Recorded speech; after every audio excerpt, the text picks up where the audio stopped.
Dr. Gearey is a global strategist and leads JLL's data science team.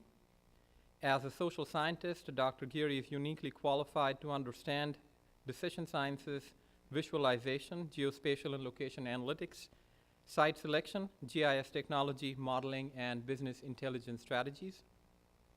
Dr. Gearey earned a Bachelor of Arts in Political Science at the University of Calgary while working for a Canadian Member of Parliament, followed by a postgraduate diploma in GIS at Simon Fraser in Canada. To expand his expertise in geographic information systems, he obtained a master's in GIS at the University of Salford in Manchester, UK, and further completed postgraduate work at Johns Hopkins, ultimately followed by a PhD at Coventry University, also in the United Kingdom. Over the years, Dr. Gearey has worked with several multinational corporations, such as Hitachi, GoPro, Comcast, Yahoo, the Children's Healthcare of Atlanta, British Petroleum, Twitter, United Healthcare, ANZ Bank, and Microsoft, to name a few. Dr. Gearey also finds the time to work with researchers from the University of Texas at Dallas, the University of Toronto, and UBC, the University of British Columbia, as well as Coventry University, and also teaches undergraduate and graduate courses as Professor of Location Intelligence at UT Dallas. Before I invite you to warmly welcome our speaker, I must acknowledge and thank my colleague in the school, Dr. James Pick. Jim and Dr. Gearey have known each other forever, and it is through Jim's connection that Dr. Gearey is on our campus visiting us tonight. So thank you very much again for being here. Please join me in warmly welcoming Dr. Wayne Gearey.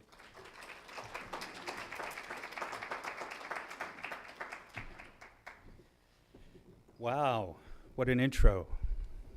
I bet you're wondering why I was in politics and switched to GIS.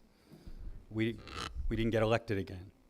So I ended up, I worked for two prime ministers, Joe Clark and Kim Campbell. Got very interested in spatial data and social science while being an advisor for, in Canada we have provinces, the province of Alberta. So I'm Canadian, but I've been here for 12 years. Became a US citizen 5 years ago. So I get to vote my first election. I missed the last one, so I'm super excited about this one. And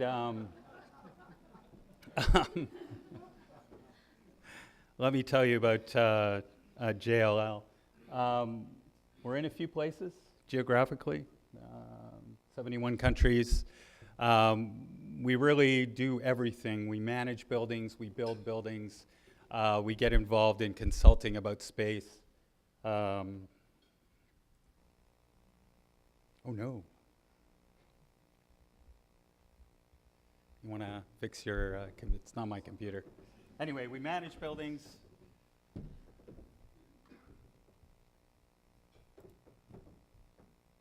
Thanks.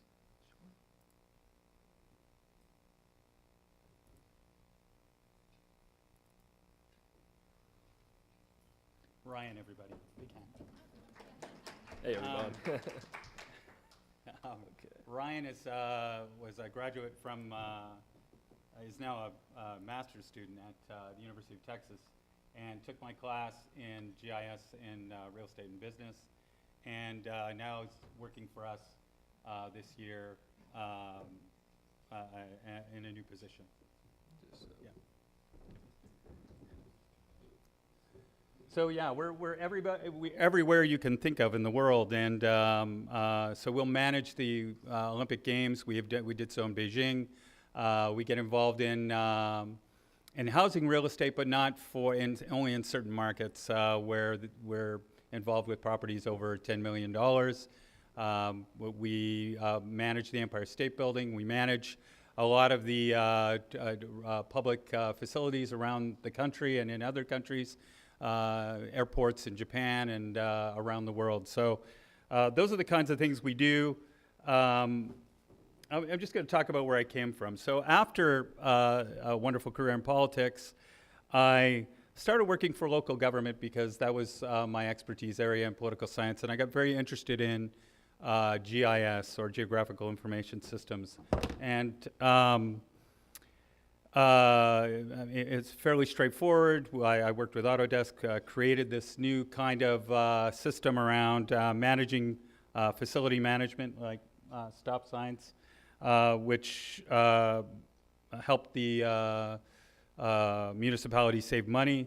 I then went from there and got involved in developing nations. So I got an opportunity to go work in Nigeria for 2 years.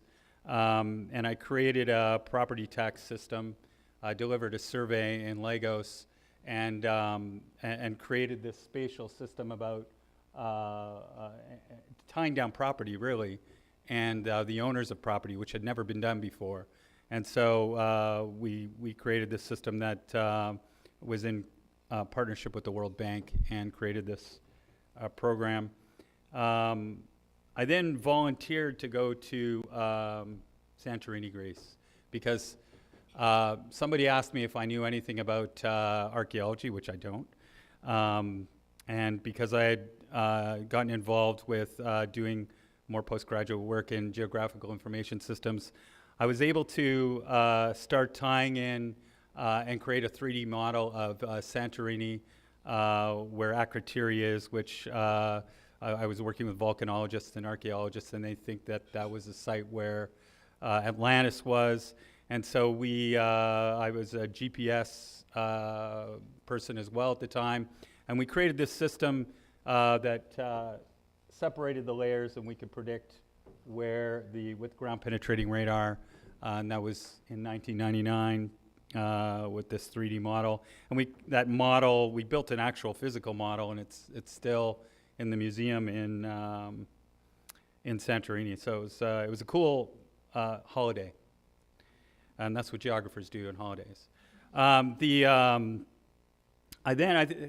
Most of you sitting here probably know this, and I pointed out because I got very interested in healthcare and medicine, and I had a job opportunity to go to the University of British Columbia and join the Faculty of Medicine and look at children's readiness to learn and population health.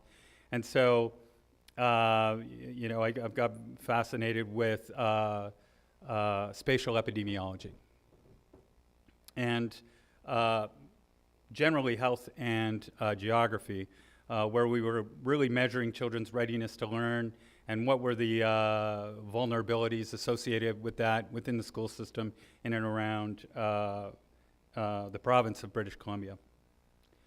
That's where I decided that I was very interested in a singular topic that I could do a PhD in, and that was this concept of mapping toward geopolitical units, and instead looking at more natural areas or a dosimetric approach to geographical information systems, and challenged which isn't always good, challenging the person, the full professor who's the head of the research institute, and say maybe we're not getting things as accurately as we should.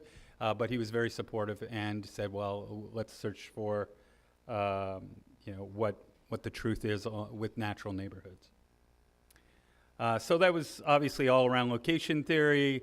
So then, because at the time I was married to a pediatric neurosurgeon who I'd grown up with, gone to school with, and a reason for getting interested in healthcare to begin with, she got transferred to Dallas, Texas, and so didn't get transferred. She chose a job there, and I went with her and got very interested in healthcare. And then there was an ad in the paper that said from a real estate company. I didn't know anything about real estate at the time, and they asked me if I'd be interested in coming to work on healthcare clients and citing new healthcare locations.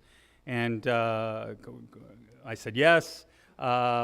This guy who played football, because I don't know much about American football. I know a lot about hockey, but not American football. And this guy named Roger Staubach offered me a job.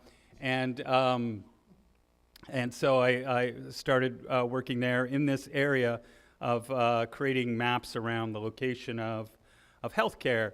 And then this other guy who worked there named Emmett Smith, I didn't know I asked him if he played football too, and he said, yeah, I did. And he goes, where are you from? I'm from Canada. And so he wanted to learn all about GIS and have a GIS to go out to his, so it expanded from healthcare, but I want to take a moment to talk about the healthcare stuff that we did. And this is all very static, as you can see. There's nothing dynamic about it at this time. We have the distribution of patients, and at the time you didn't have to worry about HIPAA, but now you do, and locations. And we were able to create these models in a product called Alteryx. So we didn't just use Esri, which is a great company and it has great tools, but we also used other spatially driven technologies like Alteryx and created a model that just immediately would delineate what I would say are natural catchment areas for healthcare by using the patient associated with the location and look at 80% catchment and say that that's truly your catchment area. Once we have that, we can really be a little more accurate on how we look at the data in each of those catchment areas. And in fact, we found that one was declining fairly seriously, and we're able to also suggest that there were gaps and new opportunities that weren't being serviced as well. After that, we looked at modeling growth.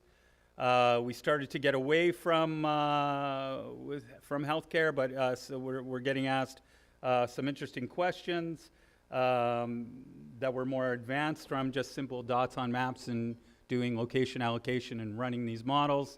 Where can we open new businesses? I think that Concussion is a movie everybody has seen, so a friend of Rogers, which is, I find that ironic, really asked us where we could start to open up some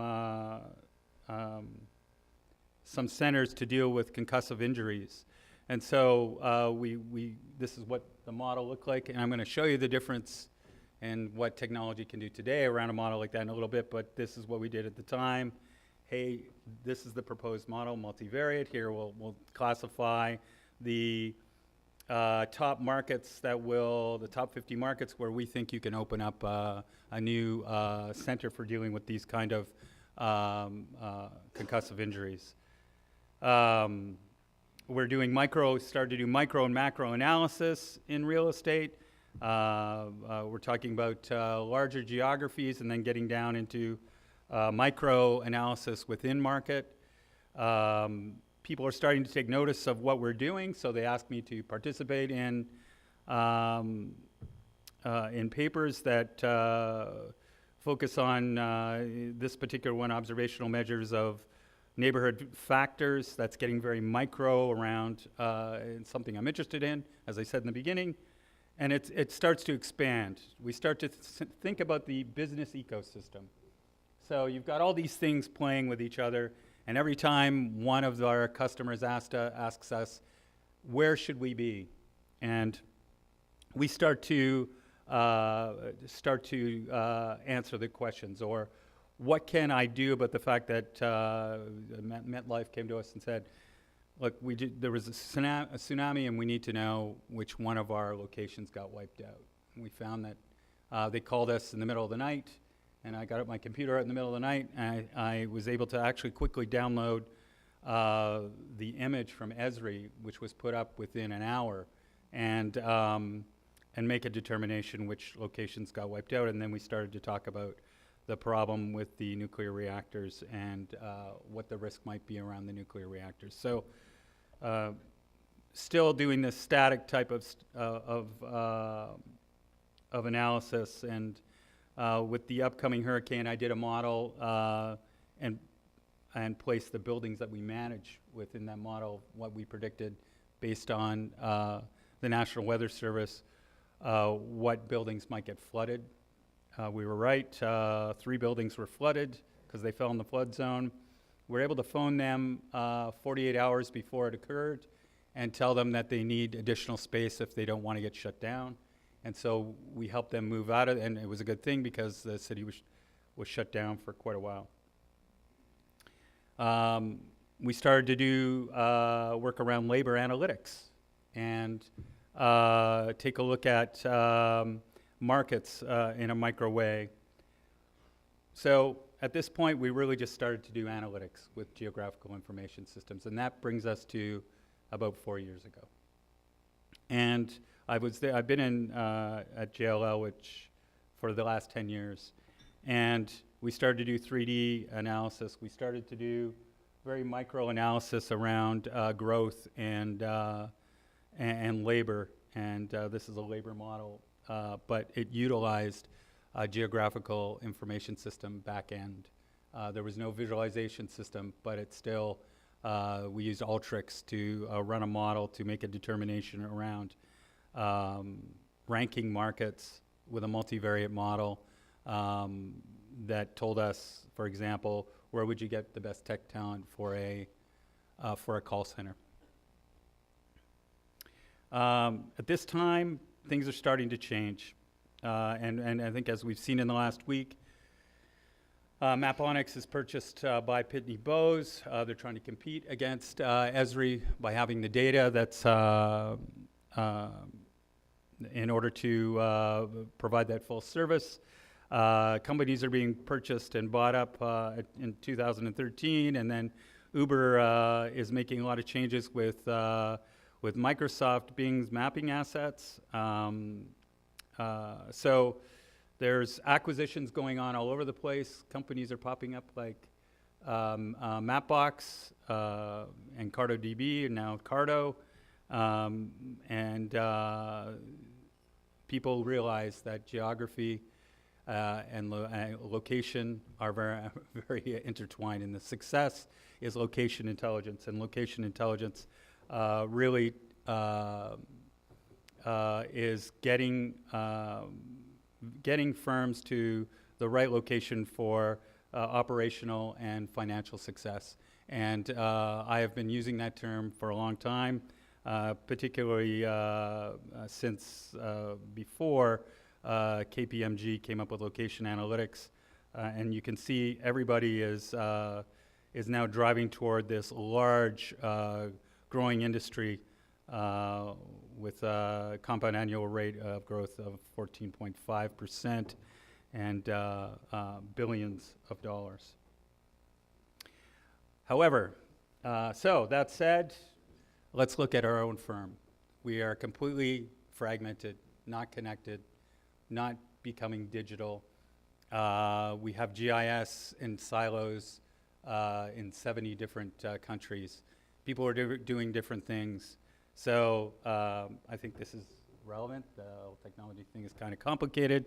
We have folks that really need to be nudged in order to understand that in order to remain competitive in this world, especially when we see housing real estate companies going to a online service and self-service.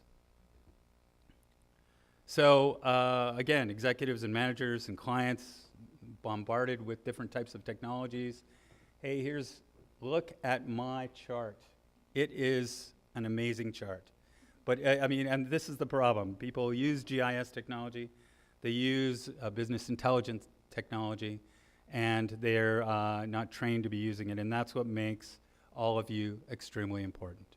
And with what we're predicting and other firms are predicting, 170,000 people short, a shortage of 170,000 data scientists, in which you fall into the category of data science. So the idea for us is overcoming that technology challenge. We can't have desktop GIS. We need something a little more than that. We need to be able to deal with these technology challenges. So it sparked a conversation, and research that we did showed that we really needed to be ready, have digital readiness as a key component of what our firm was about going toward 2020. So those 4 essential goals that we looked at were identifying analytical tools, creating a culture around analytics, that's really important, making data accessible to people to be able to innovate capitalizing on the people that you do have, and measuring how analytics is changing the business. So we know we're in an API economy. That's an important aspect. So do we just buy the Esri platform and say, hey, we're ready to compete in the digital economy? No. You need to be able to create different components together to have this unique offering for analytics. So with our specific platform, we have APIs for data from Career Builder, other APIs that are from different mapping companies, but we also have Esri too. So we created something called, as we went, and that's the title, Achieving Corporate Global Location Intelligence. We created our own Map-It system that we could deploy out to the 70,000 employees that we have working for us.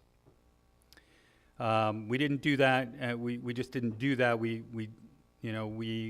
built this marketing program around location intelligence. We did a study to support the investment in IT and data and analytics, which showed that 1 in 3 business leaders frequently make critical decisions without the information that they need. 1 in 2 don't have access to the information across their platform. So we also needed to get our data in order at the same time. And it was taking 19 plus hours were being spent by knowledge workers each week just searching for and understanding information. And that's our marketing department, our research department, spending all this time because there's no connectivity between any of them. And so that was costing us a lot of money. So we focused on this concept of data science, and it's become quite a popular term today. And it is all those things, but if you've noticed, they've added GIS and spatial data. I like the fact that they've added social science. If you haven't been to a data science conference, go, because there's a lot of visualization going on, but they really actually lack the actual GIS professionals that are experts in this area, but yet they continue to want to bring visualization into their tools. So I would try and do that if I were you. So we created this enterprise model that is breaking down these silos, facilitating communication, and integrating and synthesizing information from many sources. I was alone. I was a top producer using this technology in the ways that I showed you. I made $30 million in 4 years. Now, I didn't see a penny of that, but I had fun applying it to solve problems for many of the companies and clients that we worked with. So what the firm and the CEO, Colin Dyer, who just left us, thought that it should be connected. We should have a connected platform of people like you and people who are GIS and people and data scientists, and teach other people about using visualization for simple things, just to make a map. So we went out and found those people across the organization. We had many experts globally, and so we put together a plan for the 3 regions of our platform. Strategy and innovation, we focused on the lines of business by getting GIS into those lines of business. Process automation, we wanted to be agile, dealing with our data at the same time as developing tools and a platform for people to work with that evolved constantly. Getting the right technology together and the right data and analytics in the platform as well. We also outwardly needed to make sure that we had the right data and technology that was quick. I remember one time when it was just the desktop stuff, I mistakenly loaded up the weather radar with a client, and it took 10 minutes to load. And by that time, they weren't impressed at our technology capabilities. So speed is critical. And collaboration is critical. Connecting to to what other people are doing and being able to repurpose the layers of data that we create in GIS. So we created a platform with three components, a basic component, a custom component, and an advanced component and a custom component. And I'll talk about those in a second. I'm going to actually show examples of all that. So for all you GIS people here, we're going, where are the maps? Have those in a second. We were able to win business because we could do the simple maps with 80% of our users and the more advanced with 15% of our users, and custom applications with 5% of our users. And there's fees associated with that the business has to pay, and that different offices in different regions have to pay back to the business to support it. So I'm going to ask Ryan to come up, and I'm going to talk about several of the applications that we have created. I'm going to walk around with this and talk and wave it.